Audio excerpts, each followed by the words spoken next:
Volodymyr Zelensky a choisi son moment. Une visite surprise du Premier ministre canadien Justin Trudeau à Kiev pour répondre au président russe sur la contre-offensive que Poutine a été le premier à évoquer vendredi. C'est intéressant ce que dit Poutine sur notre contre-offensive. C'est important qu'ils sentent qu'il ne leur reste plus beaucoup de temps. Des actions de contre-offensive et défensive ont lieu en Ukraine et je n'en parlerai pas en détail. Le moral est bon, faites passer le message à Poutine.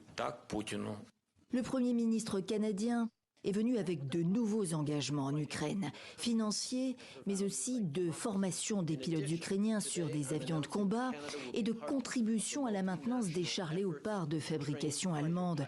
Trudeau condamne également la Russie pour le désastre causé par l'effondrement du barrage hydroélectrique de Kakhovka.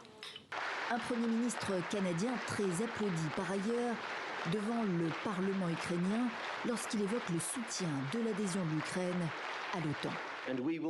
Et nous continuerons à soutenir l'Ukraine pour qu'elle devienne un membre de l'OTAN aussi rapidement que les conditions le permettront. Sur le terrain, les combats se poursuivent à Zaporijia notamment.